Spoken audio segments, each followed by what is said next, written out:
عاطف وحید صاحب، یہ فرمائیے کہ انسداد سود کیس میں جو ہے وفاقی شرعی عدالت نے اسٹیٹ بینک آف پاکستان کی ایک درخواست جو ہے وہ ریجیکٹ کر دی ہے. اس مسترد شدہ درخواست کی نوعیت کیا تھی اور انسداد سود کا جو کیس ہے وہ کس مرحلے میں ہے؟ تازہ ترین صورتحال کیا ہے؟ بسم اللہ الرحمن الرحیم، الحمدللہ والصلاة والسلام علی رسول اللہ وعلی آلہ وصحبہ ومن والہ. یہ معاملہ جو ہے فیڈرل شریعت کورٹ کے 7 دسمبر کے سیشن کے نتیجے میں سامنے آیا اور 8 دسمبر کو یہ معاملہ جو ہے اخبارات میں رپورٹ ہوا ہے. یعنی 7 دسمبر کو کورٹ کا سیشن تھا اور 8 کو یہ معاملہ رپورٹ ہوا ہے. اور اس میں سرخی بعض اخبارات نے یہ لگائی ہے کہ درخواست مسترد کی گئی ہے اسٹیٹ بینک آف پاکستان کی.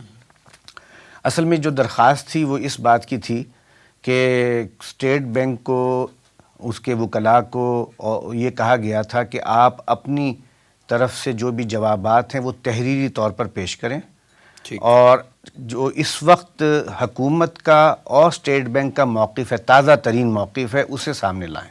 ٹھیک. اور اس کے لیے انہوں نے کافی طویل وقت مانگا تھا. اسٹیٹ بینک کے جو وکیل تھے انہوں نے کافی طویل وقت مانگا تھا. تو اس پر کورٹ نے یہ کہا کہ نہیں، معاملہ پہلے ہی تاخیر کا شکار ہو چکا ہے اور آپ کو بہت پہلے بھی وقت دیا جا چکا ہے، چنانچہ اب مزید آپ کو طویل جو ہے وہ انتظار کروانے کی اجازت نہیں دی جا سکتی، لہٰذا آپ جلد از جلد اپنا موقف پیش کریں. اور اس کے لیے 18 دسمبر کی تاریخ جو ہے وہ کورٹ نے دوبارہ دی ہے. تو اس بات کی درخواست جو ہے وہ مسترد کی گئی کہ آپ کو طویل جو ہے تاریخ نہیں دی جا سکتی. اور دوسری بات یہ بھی تھی کہ اسٹیٹ بینک کے وکیل یہ بھی چاہتے تھے کہ اس معاملے میں کسی قسم کا عدالتی فیصلہ یہ غیر ضروری ہوگا، غیر آئینی ہوگا، چنانچہ عدالت جو ہے سود کے ضمن میں کوئی فیصلہ نہ دے. اس کی درخواست کو بھی انہوں نے فی الحال یہ کہہ کر رد کیا کہ آپ اپنا موقف لے آئیے دلائل کے ساتھ، اور اس کے بعد پھر جو ہے کورٹ جو ہے اس بات کا جائزہ لے گی.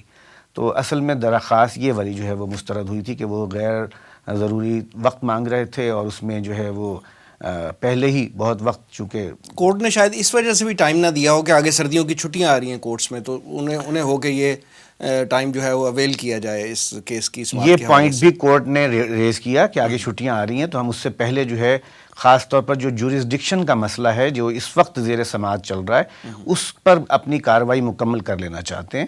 اور یہ جو ہے ریمانڈ ججمنٹ میں بھی 2002 میں سپریم کورٹ نے یہ پوائنٹ ریز کیا تھا کہ فیڈرل شریعت کورٹ اس بات پر بھی اپنا فیصلہ سنائے کہ آیا یہ کیس، سود کا کیس، اس کی جورسڈکشن میں آتا بھی ہے کہ نہیں آتا.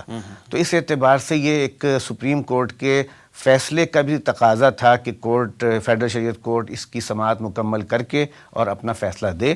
تو ابھی فی الحال وہ فیصلہ محفوظ ہے، دلائل جو ہیں اب تحریری طور پر مانگے گئے ہیں. ٹھیک ہے.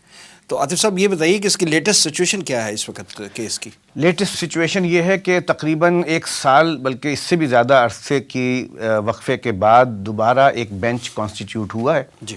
یہ 3 رکنی بینچ ہے اور اس بینچ نے 30 نومبر سے سماعت کا دوبارہ آغاز کیا ہے. 30 نومبر 2020 سے. اور اب تک جو ہے 2 اور یہ ہفتہ وار مرحلہ سماعت ہو رہی ہے. پہلا جو پروگرام تھا اس کے اگلے ہفتے دوسری ہوئی ہے سماعت، اور اب جو ہے تقریباً 1.5 پونے 2 ہفتے کے بعد کی تاریخ دی گئی ہے. تو اس اعتبار سے بالکل ہفتہ بھی کہہ سکتے ہیں، لیکن بہرحال اس میں گیپ زیادہ بھی ہوا ہے، تھوڑا سا ہفتے سے زیادہ بھی. اور یہاں جب نیا بینچ کانسٹیٹیوٹ ہوا ہے تو اب پرانے دلائل کو ری کیپ کرنے کی ضرورت محسوس ہو رہی ہے. جو اسٹیٹ بینک کے وکیل ہیں انہوں نے یہ موقف اختیار کیا تھا کہ چونکہ انٹرسٹ کا لفظ جو ہے آئین میں بھی آیا ہے، اور اگر فیڈرل شریعت کورٹ انٹرسٹ کے بارے میں کوئی اپنا فیصلہ دیتی ہے، اس کو اسٹرائک ڈاؤن کرتی ہے کسی بھی قانون کو، تو اس کا اثر پڑے گا آئین کے اوپر بھی، جبکہ آئین جو ہے وہ ان کے دائرہ اختیار سے باہر ہے، فیڈرل شریعت کورٹ کا دائرہ. چنانچہ یہ اپنے حدود سے تجاوز کر رہے ہوں گے.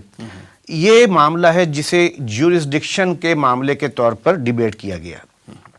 تو انہوں نے اپنے دلائل دے دیے تھے. اس کے جواب میں جماعت اسلامی کے جو وکیل ہیں قیصر امام صاحب، انہوں نے بہت ہی خوبصورت دلائل کے ذریعے سے یہ بات واضح کی ہے کہ یہ معاملہ جو ہے اسی کورٹ کے ذریعے ہی فیصلہ آنا بنتا ہے، اور اس کے لیے شواہد اور دلائل جو بھی انہوں نے پیش کیے وہ کافی مضبوط تھے۔ اللہ کرے کہ ان دلائل کو کورٹ بھی جو ہے وہ اسی طرح سے اسی اہمیت کے ساتھ دیکھے، اور یہ فیصلہ دے کر ہمارے لیے جو ہے وہ آگے کے معاملات میں ایک صحیح جو رہنمائی ہے اور صحیح راستہ ہے وہ متعین کر سکے۔ یہ جورسڈکشن والی جو پلی ہے، یہ بھی تو کیس کو ایک طرح کا ڈیلنگ ٹیکٹکس استعمال کرنے والی بات نہیں لگتی آپ کو؟ ہاں، اس کی نوعیت یہ ہے کہ یہ جورسڈکشن کے معاملے کو چونکہ ریمانڈ ججمنٹ جو تھا اس میں بھی اٹھایا گیا تھا، اور اس کے بعد سے جو سرکاری نمائندے ہیں اور جو ادارے ہیں انہوں نے ایک طرح سے یہ بات اسیوم کر لی کہ یہ معاملہ جو ہے 38F جو پرنسپلز آف پالیسی کا ایک کلاز ہے آئین کی، اس کی جو الفاظ ہیں اس سے بظاہر یہ لگتا ہے کہ کورٹ کوئی آرڈر نہیں دے سکتی، بلکہ یہ کہ یہ حکومت کی اپنی ثوابدید ہے کہ وہ اپنی سی کوششیں کرے سود کے نظام کے خاتمے کی، سود کو جو ہے یہاں سے دیس نکالا کرانے کی، ایلیمنیٹ کرنے کی، لیکن اس کے لیے نہ کوئی ڈیڈ لائن دی جا سکتی ہے اور نہ ہی کسی قسم کی کوئی ہم جو ہے وہ کورٹ کے فیصلے کے ذریعے سے اس معاملے کو امپلیمنٹ کرا سکتے۔ تو یہ کافی دیر سے یہ ایک سوچ پریویل کر رہی ہے۔ یقیناً ہمارے خیال میں یہ سوچ جو ہے یہ ایک اسکیپزم ہی ہے، اس لیے کہ اس کے ذریعے سے تو کبھی بھی یہ کام نہیں ہو سکتا، اور یہ بھی طے ہے کہ غیر سودی نظام اس وقت تک نہیں پنپ سکتا جب تک کہ سود والی آپشن ایک دفعہ قانوناً جو ہے وہ بند نہ ہو جائے۔ جب تک یہ راستہ کھلا ہے غیر سودی نظام کے لیے جو بھی کوششیں ہوں گی وہ کاسمیٹکس کے درجے کی ہی ہوتی نظر آئی ہیں، اور یہ تاریخ اس پر شاہد ہے کہ ایسا ہی ہوا کہ اب تک جو بھی کوششیں ہوئی ہیں اس پر کچھ لوگوں نے تو اطمینان کا اظہار کیا ہے، لیکن بیشتر جو ہمارے ملک کے دانشور ہیں، اہل علم ہیں، انہیں اس سے اطمینان نہیں ہے۔ وہ یہ سمجھتے ہیں کہ یہ آپشن اور یہ ونڈو کلوز ہونا ضروری ہے۔